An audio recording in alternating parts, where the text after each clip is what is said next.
ప్రభువైన యేసుక్రీస్తు నామంలో అందరికీ హృదయపూర్వక వందనములండి. యెహోషువ గ్రంథము 24వ అధ్యాయము.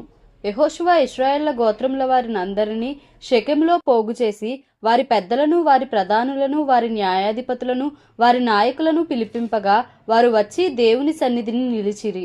యెహోషువ జనులందరితో ఇట్లనెను, ఇశ్రాయేలీయుల దేవుడని యెహోవా చెప్పునదేమనగా, ఆది కాలం నుండి మీ పితరులు అనగా అబ్రాహాముకును, నాహోరుకును తండ్రి అయిన తెరహు కుటుంబీకులు నది యూఫ్రటీసు అద్దరిని నివసించి ఇతర దేవతలను పూజించిరి. అయితే నేను నది అద్దరి నుండి మీ పితరుడైన అబ్రహామును తోడుకొని వచ్చి కనాను దేశమందంతటా సంచరింపజేసి అతనికి సంతానమును విస్తరింపజేసి అతనికి ఇస్సాకును ఇచ్చితిని. ఇస్సాకునకు నేను యాకోబు ఏశావులను ఇచ్చితిని. షేయిరు మన్యములను స్వాధీనపరచుకున్నట్లు వాటిని ఏశావుకి ఇచ్చితిని. యాకోబును అతని కుమారులను ఐగుప్తులోనికి దిగిపోయిరి. తరువాత నేను మోషే అహరోనులను పంపి దాని మధ్యను నేను చేసిన క్రియల వలన ఐగుప్తీయులను హతము చేసి మిమ్మును వెలుపలికి రప్పించితిని. నేను ఐగుప్తులో నుండి మీ తండ్రులను రప్పించినప్పుడు మీరు సముద్రం నొద్దకు రాగా ఐగుప్తీయులు రథములతోనూ రౌతులతోనూ మీ తండ్రులను ఎర్ర సముద్రము వరకు తరిమిరి. వారు యెహోవాకు మొరపెట్టినప్పుడు ఆయన మీకును ఐగుప్తీయులకును మధ్య చీకటి కల్పించి సముద్రంను వారి మీదికి రప్పించి వారిని ముంచివేసెను. ఐగుప్తు దేశంలో నేను చేసిన దానిని మీరు కన్నులారా చూచితిరి. అటు తరువాత మీరు బహుదినములు అరణ్యంలో నివసించితిరి. యొర్దాను అద్దరిని నివసించిన అమోరీయుల దేశమునకు నేను మిమ్మును రప్పించినప్పుడు వారు మీతో యుద్ధము చేయగా నేను మీ చేతికి వారిని అప్పగించితిని. మీరు వారి దేశమును స్వాధీనపరచుకొంటిరి. వారు మీ ఎదుట నిలవకుండా వారిని నశింపజేసితిని. తరువాత మోయాబు రాజును సిప్పోరు కుమారుడునైన బాలాకు లేచి ఇశ్రాయేలులతో యుద్ధము చేసి మిమ్ము శపించుటకు బెయోరు కుమారుడైన బిలామును పిలువనంపగా నేను బిలాము మనవి విననొల్లనైతిని గనుక అతడు మిమ్మును దీవించుచునే వచ్చెను.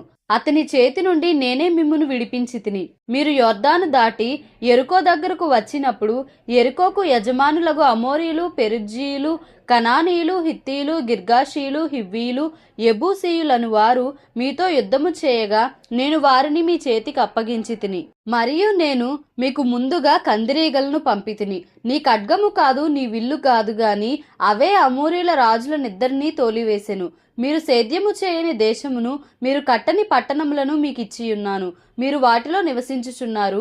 మీరు నాటిని ద్రాక్ష తోటల పండ్లను, ఒలీవ తోటల పండ్లను తినుచున్నారు. కాబట్టి మీరు యెహోవా యందు భయభక్తులు గలవారై ఆయనను నిష్కపటముగాను సత్యముగాను సేవించుచు మీ పితరులు నది అద్దరిని ఐగుప్తులోను సేవించిన దేవతలను తొలగద్రోసి యెహోవానే సేవించుడి. యెహోవాను సేవించటం మీ దృష్టికి కీడని తోచిన ఎడల మీరు ఎవని సేవించెదరో, నది అద్దరిని మీ పితరులు సేవించిన దేవతలను సేవించెదరో, అమోరీయుల దేశమున మీరు నివసించుచున్నారే వారి దేవతలను సేవించెదరో నేడు మీరు కోరుకొనుడి. మీరెవరిని సేవింప కోరుకొనినను నేనును నా ఇంటివారును యెహోవాను సేవించెదము అనెను. అందుకు ప్రజలు యెహోవాను విసర్జించి ఇతర దేవతలను సేవించిన ఎడల మేము శాపగ్రస్తుల మగుదుము గాక. ఐగుప్తు దేశమను దాసుల గృహములో నుండి మనలను మన తండ్రులను రప్పించి మన కన్నుల ఎదుట ఆ గొప్ప సూచక క్రియలను చేసి మనము నడిచిన మార్గములన్నిటిలోనూ మనము వెళ్ళిన ప్రజలందరి మధ్యను మనలను కాపాడిన యెహోవాయే మన దేవుడు. యెహోవా ఆ దేశంలో నివసించిన అమోరీయులు మొదలైన ప్రజలందరూ మన ఎదుట నిలవకుండా వారిని తోలివేసినవాడు. యెహోవానే సేవించదము, ఆయనయే మా దేవుడని ప్రత్యుత్తరమిచ్చిరి. అందుకు యెహోషువ, యెహోవా పరిశుద్ధ దేవుడు, రోషము గల దేవుడు. ఆయన మీ అపరాధములను మీ పాపములను పరిహరింపనివాడు. మీరు ఆయనను సేవింపలేరు. మీరు యెహోవాను విసర్జించి అన్య దేవతలను సేవించిన ఎడల ఆయన మీకు మేలు చేయువాడైనను మనస్సు త్రిప్పుకొని మీకు కీడు చేసి మిమ్మును క్షీణింపజేయుననగా జనులు అట్లు కాదు, మేము యెహోవానే సేవించదమని యెహోషువతో చెప్పిరి. అప్పుడు యెహోషువ, మీరు యెహోవానే సేవించదమని ఆయనను కోరుకొన్నందుకు మిమ్మును గూర్చి మీరే సాక్షులై ఉన్నారనగా వారు మేము సాక్షులమే అనిరి. అందుకతడు, అలాగైతే మీ మధ్యనున్న అన్య దేవతలను తొలగద్రోసి ఇశ్రాయేలుల దేవుడైన యెహోవా తట్టు మీ హృదయంను త్రిప్పుకొనుడని చెప్పెను. అందుకు జనులు మన దేవుడైన యెహోవానే సేవించదము, ఆయన మాటయే విందుమని యెహోషువతో చెప్పిరి. అట్లు యెహోషువ ఆ దినమున ప్రజలతో నిబంధన చేసి వారికి షెకెములో కట్టడను విధిని నియమించి దేవుని ధర్మశాస్త్ర గ్రంథములో ఆ వాక్యములను వ్రాయించి పెద్ద రాతిని తెప్పించి యెహోవా పరిశుద్ధ స్థలంలోనున్న సింధూర వృక్షము క్రింద దాన్ని నిలువబెట్టి జనులందరితో ఇట్లనెను, ఆలోచించుడి, యెహోవా మనతో చెప్పిన మాటలన్నీ ఈ రాతికి వినబడెను గనుక అది మన మీద సాక్షిగా ఉండును. మీరు మీ దేవుని విసర్జించిన ఎడల అది మీ మీద సాక్షిగా ఉండును. అప్పుడు యెహోషువ ప్రజలను తమ స్వాస్థ్యములకు వెళ్ళనంపెను. ఈ సంగతులు జరిగిన తరువాత నూను కుమారుడును యెహోవా దాసుడునైన యెహోషువ 110 సంవత్సరముల వయస్సు గలవాడై మృతి నొందెను. అతని స్వాస్థ్యపు సరిహద్దులోనున్న తిమ్నత్ సెరహులో అతడు పాతి పెట్టబడెను. అది ఎఫ్రాయిమీయుల మన్యములోని గాయషు కొండకు ఉత్తర దిక్కుననున్నది. యెహోషువ దినములన్నిటను యెహోషువ తరువాత ఇంకా బ్రతికి యెహోవా ఇశ్రాయేలుల కొరకు చేసిన క్రియలన్నిటినీ ఎరిగిన పెద్దల దినములన్నిటను ఇశ్రాయేలీలు యెహోవాను సేవించుచూ వచ్చిరి.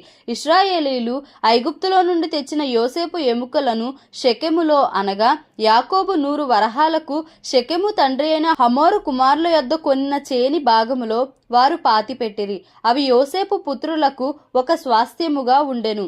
మరియు అహరోను కుమారుడని ఎలియాజరు మృతి పొందినప్పుడు ఎఫ్రాయిమీయుల మన్య ప్రదేశంలో అతని కుమారుడైన ఫీనెహాసునకు ఇయ్యబడిన ఫీనెహాసు గిరిలో జనులు అతని పాతిపెట్టిరి.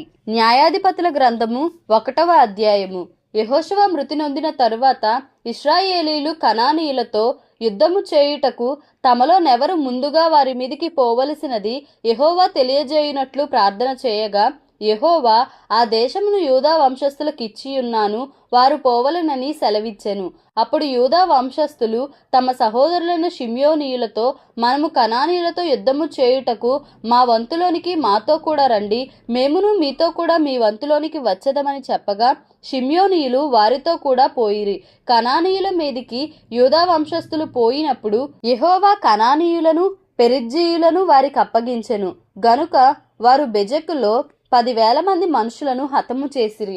వారు బెజెకులో అదోనీ బెజెకును చూచి వానితో యుద్ధము చేసి కనానీయులను పెరిజ్జీయులను హతము చేసిరి.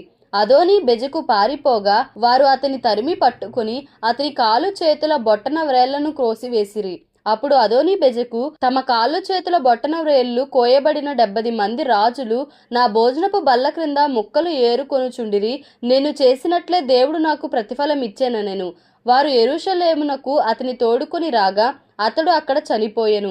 యూదా వంశస్థులు యెరూషలేము మీదికి యుద్ధము చేసి దానిని పట్టుకొని కొల్లబెట్టి ఆ పట్టణంను కాల్చివేసిరి. తరువాత యూదా వంశస్థులు మన్యముల యందును దక్షిణ దేశమందును లోయ యందును నివసించిన కనానీయులతో యుద్ధము చేయుటకు పోయిరి. మరియు యూదా వంశస్థులు హెబ్రోనులో నివసించిన కనానీయుల మీదికి పోయి షేషయిని, అహీమానును, తల్మైని హతము చేసిరి. ఆ హెబ్రోను పేరు కిరియతర్బా. అక్కడ నుండి వారు దెబీరు నివాసుల మీదికి పోయిరి. పూర్వము దెబీరు పేరు కిరియత్ సేఫెరు. కాలేబు కిరియత్ సేఫెరును పట్టుకొని కొల్లబెట్టువానికి నా కుమార్తె అయిన అక్సాను ఇచ్చి పెండ్లి చేసేదనని చెప్పగా, కాలేబు తమ్ముడైన కనజు కుమారుడగు ఒత్నీయేలు దాన్ని పట్టుకొనెను గనుక కాలేబు తన కుమార్తె అయిన అక్సాను అతనికి ఇచ్చి పెండ్లి చేసెను. ఆమె తన పెనిమిటి ఇంట ప్రవేశించినప్పుడు తన తండ్రిని ఒక పొలము అడుగుటకు అతనిని ప్రేరేపించెను. ఆమె గాడిదను దిగగా కాలేబు నీకేమి కావలెనని అడిగెను. అందుకామె, దీవెన దయచేయుము, నాకు దక్షిణ భూమి ఇచ్చి ఉన్నావు, నీటి మడుగులను కూడా నాకు దయచేయుమనెను. అప్పుడు కాలేబు ఆమెకు మెరక మడుగులను పల్లపు మడుగులను ఇచ్చెను. మోషే మామయ్య అయిన కేయిను కుమారులు యూదా వంశస్థులతో కూడా ఖర్జూర చెట్ల పట్టణములో నుండి అరాదు దక్షిణ దిక్కులోని యూదా అరణ్యమునకు వెళ్లి అక్కడ చేరి ఆ జనముతో నివసించిరి. యూదా వంశస్థులు తమ సహోదరులైన షిమ్యోనీయులతో కూడా పోయి జఫతులో నివసించిన కనానీయులను హతము చేసి పట్టణమును నిర్మూలము చేసి ఆ పట్టణమునకు హోర్మా అను పేరు పెట్టిరి. యూదా వంశస్థులు గాజాను దాని ప్రదేశమును, అష్కెలోనును దాని ప్రదేశమును, ఎక్రోనును దాని ప్రదేశమును పట్టుకొనిరి. యెహోవా యూదా వంశస్థులకు తోడయ్యున్నందున వారు మన్యదేశమును స్వాధీనపరచుకొనిరి. అయితే మైదానమందు నివసించు వారికి ఇనుపరథములున్నందున వారిని వెళ్ళగొట్టలేకపోయిరి. మోషే చెప్పినట్లు వారు కాలేబుకు హెబ్రోను నీయగా అతడు 3 అనాకీయులను అక్కడి నుండి పారదోలి దానిని స్వాధీనపరచుకొనెను. యెరూషలేంలో నివసించు యెబూసీయులను బెన్యామీనీయులు వెళ్ళగొట్టలేదు.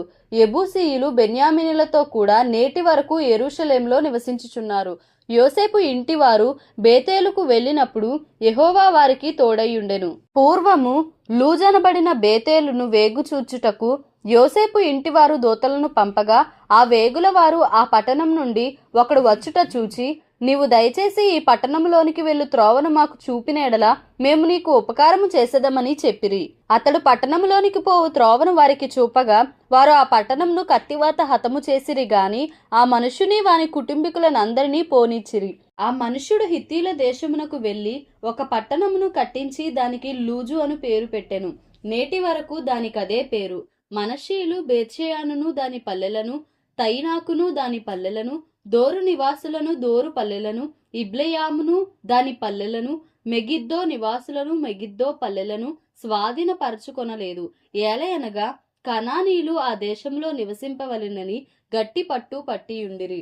ఇశ్రాయేలీలు బలవంతులైన తరువాత వారు కనానీయుల చేత వెట్టి పనులు చేయించుకొనిరి కాని వారిని బొత్తిగా వెళ్ళగొట్టలేదు. ఎఫ్రాయిమీలు గెజెరులో నివసించిన కనానీయులను వెళ్ళగొట్టలేదు. గెజెరులో కనానీయులు వారి మధ్యను నివసించిరి. జెబూలూనీయులు కిత్రోను నివాసులను నహలోలు నివాసులను వెళ్ళగొట్టలేదు. కనానీయులు వారి మధ్య నివసించి వారికి వెట్టి పనులు చేయువారైరి. ఆషేరీయులు అక్కో నివాసులను, సీదోను నివాసులను, అహ్లాబు వారిని, అక్జీబు వారిని, హెల్బా వారిని, ఆఫెకు వారిని, రెహోబు వారిని మరియు ఆ దేశ నివాసులైన కనానీయులను వెళ్ళగొట్టక వారి మధ్య నివసించిరి. నఫ్తాలీయులు బేత్షెమెషు వారిని, బేతనాతు వారిని వెళ్ళగొట్టలేదు గాని బేత్షెమెషు నివాసుల చేతను బేతనాతు నివాసుల చేతను వెట్టి పనులు చేయించుకొనిరి. అమోరీయులు దానీయులను పల్లపు దేశమునకు దిగనీయక మన్యమునకు వారిని వెళ్ళగొట్టిరి. అమోరీయులు అయ్యాలోను నందలి హెరెసు కొండలోను షయల్బీములోను నివసింపవలెనని గట్టిపట్టు పట్టియుండగా యోసేపు ఇంటివారు బలవంతులై వారి చేత వెట్టి పనులు చేయించుకొనిరి. అమోరీల సరిహద్దు అక్రబ్బీము మొదలుకొని హస్సెలా వరకు వ్యాపించెను. న్యాయాధిపతులు గ్రంథము 2వ అధ్యాయము. యెహోవా దూత గిల్గాలు నుండి బయలుదేరి బోకీమునకు వచ్చి ఈలాగు సెలవిచ్చెను, నేను మిమ్మును ఐగుప్తులో నుండి రప్పించి మీ పితరులకు ప్రమాణము చేసిన దేశమునకు మిమ్మును చేర్చి నీతో చేసిన నిబంధన నేనెన్నడును మీరను. మీరు ఈ దేశ నివాసులతో నిబంధన చేసి కొనకూడదు, వారి బలిపీఠములను విరుగగొట్టవలనని ఆజ్ఞ ఇచ్చితిని గాని మీరు నా మాటను వినలేదు. మీరు చేసిన పని ఎట్టిది? కావున నేను మీ ఎదుటి నుండి ఈ దేశ నివాసులను వెళ్ళగొట్టను. వారు మీ ప్రక్కలకు శూలములుగా నుందురు, వారి దేవతలు మీకు ఉరిగా నుందురని చెప్పుచున్నాను.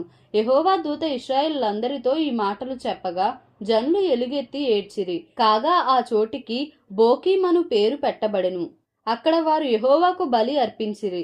యెహోషువ జనులను వెళ్ళనంపినప్పుడు ఇశ్రాయేలీలు దేశంను స్వాధీనపరచుకొనుటకు తమ స్వాస్థ్యములకు పోయిరి. యెహోషువ దినములన్నిటను యెహోషువ తరువాత ఇంకా బ్రతికిన వారై యెహోవా ఇశ్రాయేళ్ల కొరకు చేసిన కార్యములన్నిటినీ చూచిన పెద్దల దినములన్నిటను ప్రజలు యెహోవాను సేవించుచూ వచ్చిరి.